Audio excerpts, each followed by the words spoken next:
naka yitee ak naka nga gisee randonnée bi tey fii nga xamante ni mooy Guédiawaye Malibu. Bon, c'est en fait juste pour corriger yenn taal yi du randonnée. C'est juste une petite marche dañuy def benn petite marche après def benn séance de sociabilisation wala benn cours collectif. nii c'est pas du man maa koy coacher mais il y aura des gens comme Khassim wala Cheikhna wala Papi ñoom après ñoom ñoo ñëw gérer ko mais pour commencer c'est une première hein, c'est une première benn ñu am benn manifestation bu nga xam ni c'est uniquement composé de pitbull. Qu'est-ce que de pitbull juste pour montrer aux gens que ni le chien n'est pas ce que l'on dit de lui quoi tey boo nee pitbull Sénégal da ngay xaj bi day lekkee day maate day dof c'est cette image là qu'on veut un peu enlever de la tête des gens moo tey ñu won leen ni que le pit il peut être aussi stable que ça parce que tu vois da ngay gis 50 xaj ñoom ñooy jaxasoo et tout mais amaguñ fi benn incident alhamdulilah xamaguñ lan la ci kanam di am mais bon espérons que dara du mun a envenimer wu quoi. Club Pitbull voilà APBT Club du Sénégal mooy American Pitbull Terrier Club du Sénégal suñu premier objectif c'est bon nañ revenir aux sources APBT c'est une création de ACS Association Canine du Sénégal c'est ñun foofu moom foofu la ñu jëlee source bi maintenant APBT c'est en vue de s'approcher le plus de la race et de créer de plus de chiens stables plus de pits stables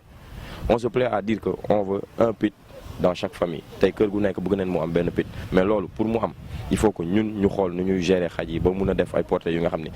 on aura des caractéristiques physiques et psychologiques yu mun a permettre que xaj bi nekk ci benn n'importe quel kër donc APBT son objectif c'est de un peu redorer le blason du pit au Sénégal pour que à l'international on puisse nous respecter un peu quoi. Bon pitbull ñëpp xam nañu c'est une race qui est assez stigmatisée mooy ñëpp koo ne pitbull dana noo xaj bi c'est un chien tueur. pitbull mënul nekk ak nit pitbull mënul nekk ak moroom xajam mënul nekk ak beneen mala donc déjà ñu image boobu noonu lañ bëgg a génne ci bopp sénégalais yi wan leen ni pitbull c'est un chien comme tous les autres chiens ku dem ba mën a yor berger allemand war nga mën a yor pitbull donc foog ñu xam ni pitbull lii tax instant bi ni gars yi stigmatisé ko c'est que autant da ko dem utiliser ay combat ay affaires yooyu noonu moo tax ba nii image boobu moo des ci bopp gars yi mais c'est un chien qui est très fidèle qui est très stable. Tout dépend en fait de l'éducation bi nga koy jox donc comme on dit il y a pas de mauvais chiens il y a que des mauvais maîtres. waree tamit ñi seetaan vidéo bi incha allah nañ xam ni American Pitbull Terrier c'est un chien comme tous les autres chiens wala di ñaax tamit ñëpp ñi doom ragal naa ay noonu bëgguñu ko yor nañ ko essayer rek nañ essayer adopter benn show pitbull après ñoom dinañ gisal seen bopp.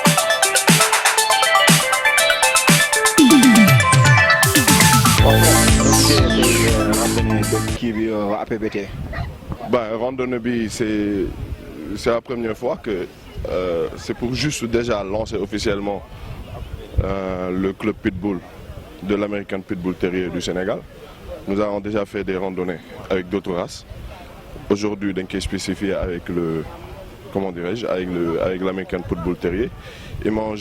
histoire de defaraat kiiwu image u Pitbull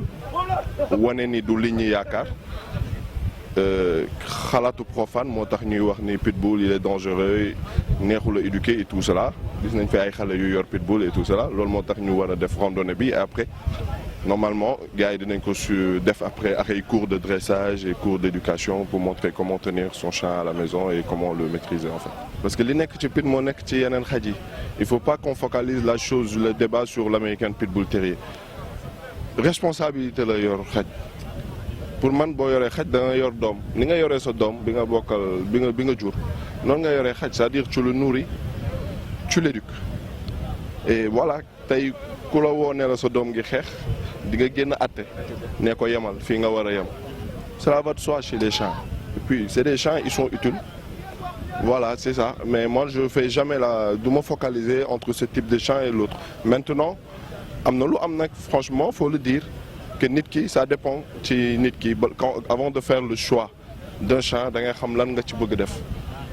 li nekk c'est vrai ci pitbull nekkul ci berger allemand le berger c'est un berger le pitbull c'est un terrier loolu la nit ñi war a comprendre et après bon voilà le reste c'est de la sensibilisation c'est ce qu'on est en train de faire.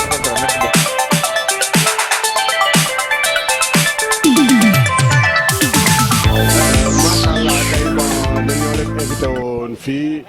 ci première randonnée wu kii club Pitbull bi ñuy def fii ci plage wu Malibu tey nag dañu ñëwoon pour gën a ñaax gars yi ñu gën a mën a xam xaj yi ñu yor mooy lan parce que Sénégal ñu bëri yor nañ xaj te xamuñu réellement lan mooy xaj. programme bi tey du gudd tey dañ leen di jàngal ñoom ñëpp rek ku ci nekk naka ngay téye sa xaj en laisse ak naka ngay doxeek moom si mbedd bi en laisse pour mën a éviter yenn xaj yi nga xam ne dañuy màtte booy dox ñoom ñu jékki-jékki rek tëb màtt nit boo xam ne dafa ko dara pour loolu la tey. kii mooy Zorba gis ngeen xaj bi day expliquer li nga xamante ni moom la nit war a comporter ak chien am. waa actuellement bon comme benn séance de suite au pied la ñuy def suite au pied avec laisse kon dañuy won gars yi naka la ñuy téye laisse ba pare parce que laisse dafa am noo koy téye pour dox ak sa xaj instant bi loolu la leen di expliquer nu ñuy téye seen laisse bu gars yi comprendre après ñu wan leen bu ñu téyee laisse bi naka la ñuy doxee ak xaj bi correctement de ce fait que ñoom dinañ nekk en sécurité yeneen individus yi dox tamit seen wet dinañ nekk en sécurité. yéen a ko dégg yéen a ko déggandoo léegi ñu daal di xool Zorba. waaw lii lañ naan collier étrangleur mais collier étrangleur bii ngay gis sax dafa am naka lañ koy solalee xaj dafa am position boo xam ni boucle bi foofu la war a féetee pour nga xam ni di nga mën a ko sanctionner xaj bi sans nga torturer xaj bi aussi. comme ni muy def. comme nii muy def instant bi mi ngi wan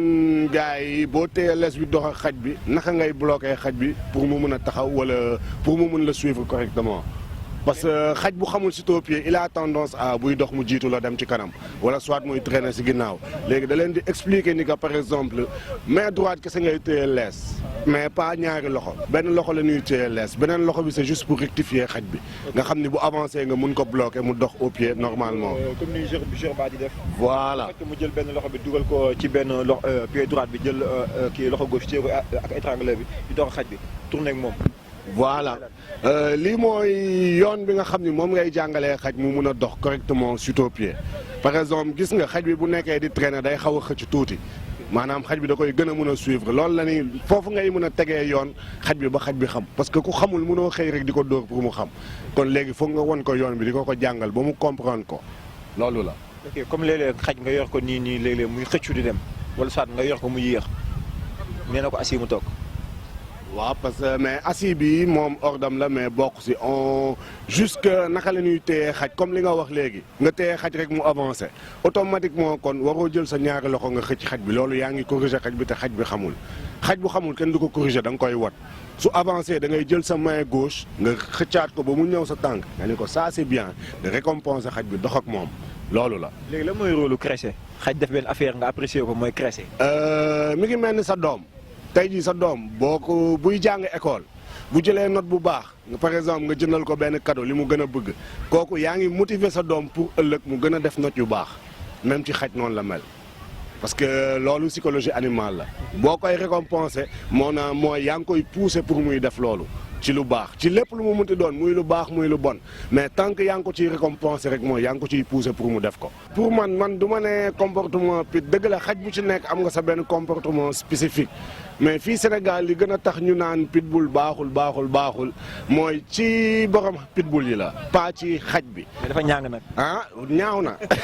mais am na xaj yu gën a ñaaw pitbull loolu dafa leer mais Sénégal fii nii da ngay gis kenn ku am pitbull. lenn lay def ci idéologie mooy pitbull xaj boo xam ne dafay màtt la kon xaama jàngal sama xaj màtt te xaj doo tëb rek jàngal ko màtt te discipliné woo ko moo waral pitbull fii Sénégal amul réputation bu baax mais benn xaj bonul maître yi la rek ci maître yi ni ñuy éduquer seen xaj la mais benn xaj bonul parce que man tey jii su ma yoree xaj ne non man bugguma sama xaj toon kenn kon par la force dinaa éduquer sama xaj dinaa ko jàngal yemal fii toogal fii mais su ma amee xaj ne non xaj bi dama koy utiliser par exemple pour garder nay màtt rek ku mu gis na la màtt mais foofu yow yaa ngi yàq race bi parce que xaj boobu noonu ngay jàngal loolu mu def ko ci boppam suba nga nar ko jël accouplé ko ak beneen xaj mën na jur yeneen problème yoo xam ni après leneen lay mujj quoi parce que maanaam portée boobu noonu yëpp mën nañ jël agressivité wu papa bi loolu daf siy joué moo tax éducation xaj mooy lépp képp ku yor xaj muy pitbull muy ba si berger allemand bi ñu jàpp ni moo gën a stable ci xaj pourtant am na ay berger allemand yu agressif am na mais lépp ci éducation bi la rek dañuy éduquer xaj yi ba pare te nañu xam ne tamit fii Sénégal la du ñëpp a bëgg xaj moo tax xaj boo ko amee éduqué ko en telle sorte que du tooñ kenn te loo bëgg dina la ko defaral incha allah. merci beaucoup frère bu ko defee ñu daal di gëstuwaat ba ci kanam ak kanam. gis ngeen waa APBT ñu organisé woon li nga xamante ni mooy randonnée bi nga xamante ni mooy am fii ci Mali.